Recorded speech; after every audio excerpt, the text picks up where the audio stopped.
যাদের মুখে রুচি নেই তাদের জন্য একটি ভর্তা আজকে আমি আপনাদের সঙ্গে শেয়ার করছি। বড় বড় হোটেলে কিন্তু এভাবে রসুন পুড়িয়ে আপনাদের জন্য মুখরোচক এই ভর্তাগুলো তৈরি করে থাকে। আজকে আমি সেই ভর্তাটি আপনাদের সঙ্গে শেয়ার করব। আসসালামু আলাইকুম, মুনিরা ব্লগ কিচেন থেকে আমি মুনিরা বলছি। আজ তৈরি করে দেখাবো ঝাল ঝাল পোড়া রসুনের ভর্তা রেসিপি। প্রথমে আমি শুকনা ফ্রাই প্যানের মধ্যে কিছু রসুনের কোয়া দিয়ে নিলাম। এখানে রসুনের কোয়াগুলো এভাবে ছড়িয়ে নিতে হবে। এখানে কিন্তু আমার রসুনের কোয়াগুলো দেশি রসুন ছিল, আর দেশি রসুনের ভর্তা মানে তো অসাধারণ স্বাদের হয়ে থাকে। তো আপনারা চাইলে বড় যেই রসুনগুলো আছে সেই রসুন দিয়েও এই ভর্তাটা তৈরি করতে পারেন। বড় রসুন হলে সেই ক্ষেত্রে ছুলতে কোনো সমস্যা হবে না, ছোলার সময় খুব দ্রুত ছুলতে পারবেন।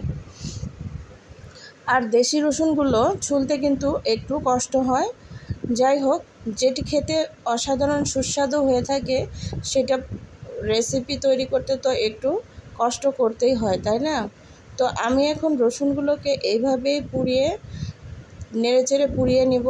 তো এখন আমি দেখুন এভাবে নেড়েচেড়ে নিচ্ছি। এই রসুনের ভর্তাটা কিন্তু অত্যন্ত পুষ্টিসম্মত একটি ভর্তা, যেটি আমাদের শরীরের জন্য খুবই উপকারী একটি খাবার। রসুন তো আমাদের শরীরের জন্য অনেক পুষ্টি বহন করে। আর এই রসুনের ভর্তাটি যদি যাদের মুখের রুচি নেই বা যাদের জ্বর হয়েছে তাদের মুখে তো রুচি থাকে না, তো এরকম ঝাল ঝাল রসুনের ভর্তা যদি খেতে পারেন এতে করে কিন্তু জ্বরও সেরে যাবে, মুখের রুচিও ফিরে আসবে। তো এই যে দেখুন রসুনগুলোকে একদম আমি পুড়িয়ে নিয়েছি। ভালো করে লক্ষ্য করলেই বুঝতে পারবেন কি পরিমাণ পুড়িয়ে নিয়েছি। এখন আমি এগুলোকে একটা শুকনা বাটিতে উঠিয়ে নিয়ে এখন আমি এখানে তেল দিয়ে দিব।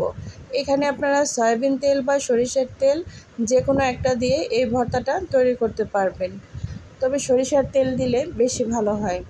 এখন আমি আরও কিছু রসুনের কোয়া একদম উপরের খোসা ছুলে সেগুলো আমি তেলের মধ্যে ভেজে নেব। আমি এখানে 1 মুঠ পরিমাণ রসুনের কোয়া ভেজে নিব তেলের মধ্যে। আর এখানে আমি কিছু উপকরণ ব্যবহার করব। এখানে কিছু কাঁচামরিচ ব্যবহার করব। এখানে একটা টিপস বলি, কাঁচামরিচ কিন্তু তেলে দেওয়ার সময় আস্ত কাঁচামরিচ যখন দেবেন তখন কিন্তু সেগুলো ছিটে গায়ে আসতে পারে। এজন্য কাঁচামরিচের পিছনে কিছু অংশ হাত দিয়ে উঠিয়ে ছিঁড়ে দিতে পারেন, সেক্ষেত্রে কাঁচামরিচগুলো আর ছিটে গায়ের মধ্যে আসার সম্ভাবনা থাকবে না। এখন আমি এখানে কিছু পেঁয়াজ দিয়ে দিলাম। পেঁয়াজও দিয়েছি 1 মুঠের মতো। পেঁয়াজগুলোকে এখন লাল লাল করে ভেজে নিব। এখানে আমি 3টা শুকনা মরিচও দিয়ে দিব, সেগুলো ভেজে নেব। ভর্তা তৈরি করার সময় এই পেঁয়াজের ভাজা বেরেস্তার মতো স্বাদ একটা নিয়ে আসবে। আর এই যে রসুনের কোয়াগুলো ভেজে নিচ্ছি এতে করেও কিন্তু আলাদা একটা টেস্ট আনবে। তেলে ভাজা আর পোড়ানো দুইটা টেস্ট কিন্তু 2 রকমের হয়ে থাকে। আমি এখানে 2 রকম টেস্ট আনার জন্যই আমি 2 ভাবে রসুনকে ব্যবহার করব। সবগুলো উপকরণ উঠিয়ে নিয়েছি। এখানে কিছু ধনিয়া পাতাও আমি নিয়েছি। আর দেখুন এখন আমি এই রসুনগুলোকে কিভাবে পরিষ্কার করব। হাত দিয়ে একটু এভাবে চাপ দিলেই কিন্তু সুন্দরভাবে ভিতর থেকে রসুনগুলো উঠে আসবে। একটু সময় লাগবে। সুস্বাদু খাবার তৈরি করার জন্য তো একটু অবশ্যই কষ্ট করতে হবে।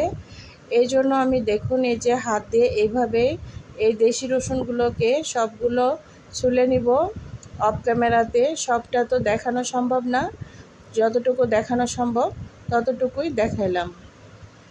তো এইভাবে সবগুলো রসুনের উপরের খোসাগুলো আমি হাত দিয়ে এইভাবে পরিষ্কার করে নিব।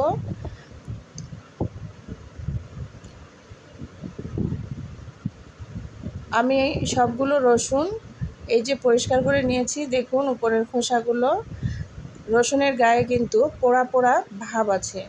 আর এই পোড়া পোড়া ভাবটাই ভর্তার টেস্টটাকে এত বেড়ে দিবে যা বলার মতো না। এখন আমি লবণের সঙ্গে কাঁচামরিচগুলো ডলে নিচ্ছি। এখানে কাঁচামরিচের পরিবর্তে আপনারা চাইলে শুকনা মরিচ দিয়েও ভর্তাটা তৈরি করতে পারেন। তবে স্বাস্থ্যের দিক থেকে দেখতে গেলে শুকনা মরিচ আমাদের শরীরের জন্য কিন্তু একটু ক্ষতিকারক। এর জন্য চেষ্টা করি আমি সবসময় কাঁচামরিচ দিয়ে ভর্তাগুলো তৈরি করতে। তো ভর্তার মধ্যে একটু শুকনা মরিচ না দিলেও তেমন একটা সুস্বাদু হয় না, এর জন্য কিছু শুকনা মরিচও নিয়েছিলাম। সবগুলো উপকরণ হাত দিয়ে চটকে চটকে এভাবে আমি ডলে নিব।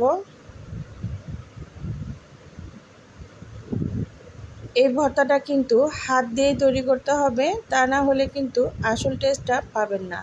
এখানে যদি বাটনা ব্যবহার করেন সেই ক্ষেত্রে কিন্তু আসল টেস্টটা পাবেন না। আর আমি যে পদ্ধতিতে ভর্তাটা তৈরি করতে চাচ্ছি সেই ভর্তাটার টেস্টও এখানে পাবেন না। তো এখানে কিছু ধনিয়া পাতাও দিয়েছিলাম। ধনিয়া পাতা না দিলে কিন্তু ভর্তার স্বাদ তেমন একটা লাগে না, তো সেই কারণে আমি ধনিয়া পাতা দিয়েছি। আপনারা যদি কেউ ধনিয়া পাতা না খেতে চান সেই ক্ষেত্রে স্কিপ করতে পারেন। আর এখানে কিছু সরিষার তেল আমি নিয়ে নেব। সরিষার তেল দিয়ে এখন ভর্তাটাকে ভালোভাবে মেখে নিলেই রেডি হয়ে যাবে আমার পোড়া রসুনের মজাদার ভর্তা। এরকম ভর্তা থাকলে কিন্তু 1 প্লেট ভাত অনায়াসেই খাওয়া যাবে। ভিডিওর মাঝে কোনো ভুল ত্রুটি হয়ে থাকলে অবশ্যই ক্ষমা সুন্দর দৃষ্টিতে দেখবেন, আর ভালো লাগলে কমেন্ট করে জানাবেন। এই যে দেখুন ভর্তাটা আমার একদম রেডি। তো আপনাদের আমি পরিবেশন করে দেখালাম। দেখুন মাশাআল্লাহ কত লোভনীয় হয়েছে। ভালো থাকবেন, আজকে এখানে শেষ করলাম। আল্লাহ হাফেজ।